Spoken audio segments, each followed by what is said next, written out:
Good morning, everyone. We're continuing here in the Beis Halevi as he's describing why Chanifa, that flattery, is such a terrible trait, and how it is that, as we pointed out yesterday, it affects even the fetuses inside the womb of a woman is affected by the flattery, and they come to curse a person that is a machanif, is a flatterer.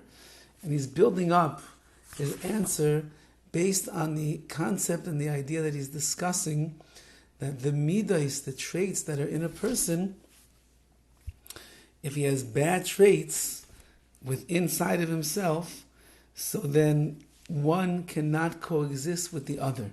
You cannot have an extreme negative trait which will have the opposite extreme positive trait, as he's going to describe. Since their character traits are contrary to each other, they conflict with each other. Each trait conflicts with the other one, and it rejects it. You cannot find two opposite traits within one person. For example, we see clearly that when you have a stingy person, his nature is to be stingy. He is very far from gluttony, from wanting to eat a lot. He's a stingy person. Not going to spend his money on a lot of food. He'll never be amongst those that are gorging themselves on meat and drinking too much wine, because it costs money to get a steak. He's not going to spend that kind of money. It costs money to get a good bottle of wine. He's not going to spend that kind of money. He's stingy. But on a positive note, he's also going to be distant from gaiva, from arrogance. Anything that requires living an extravagant life, which gaiva, haughtiness, normally comes from a person he's spending money, he's living luxurious life, he's living it up, as they say.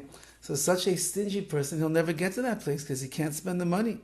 However, ubal taiva, hu beteva pazran, a person that's a bal taiva, that's very rooted to his sensual and his earthly taivas, his desires inside of him, by nature he's a lavish spender. He has no problem spending money because he wants to satisfy the taivas, the pleasures that he has, that he wants in this world. How does that come about? Only if you spend the money. V'chein hu b'chol amidas ra's, with all negative traits.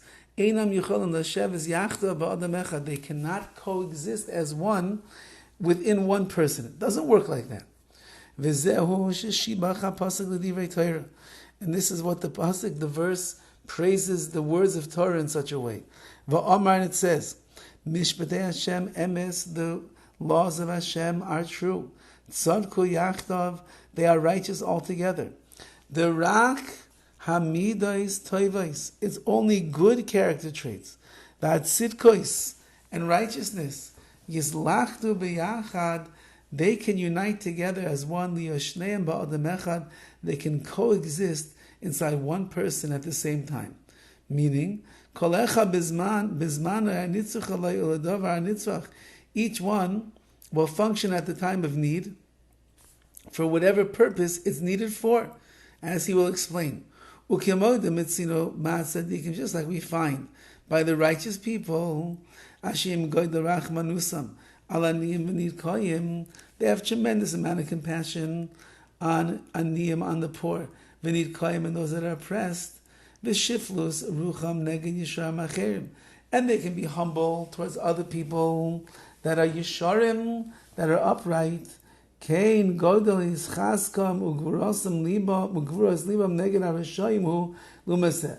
So on one hand, says the Beis Halevi, this righteous person is able to be compassionate and humble before everyone, to the poor, to the destitute, to the oppressed, to other righteous people. They can live in their shadow. On the other hand, when it comes to dealing with Rishayim, with the wicked, they're the opposite. They suddenly have tremendous strength and courage to fight against the wicked. And this, the Gemara tells us about David HaMelech, King David. Shenikra adinai ha'etzni. He was called Adinoi Ha'etzni. What does that mean, that word? When he was sitting and learning Torah,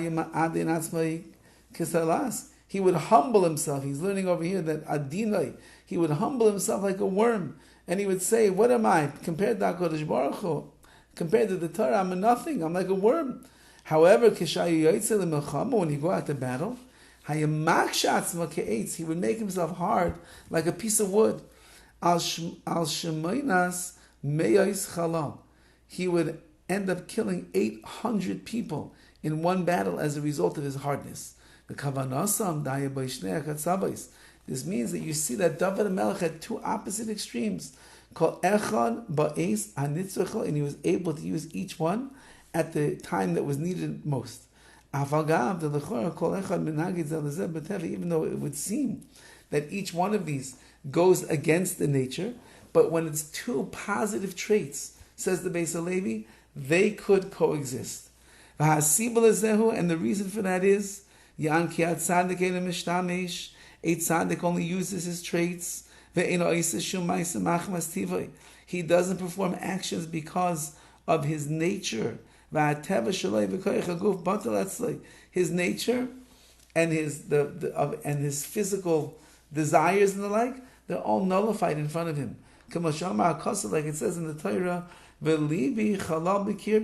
it says that my heart has died within me.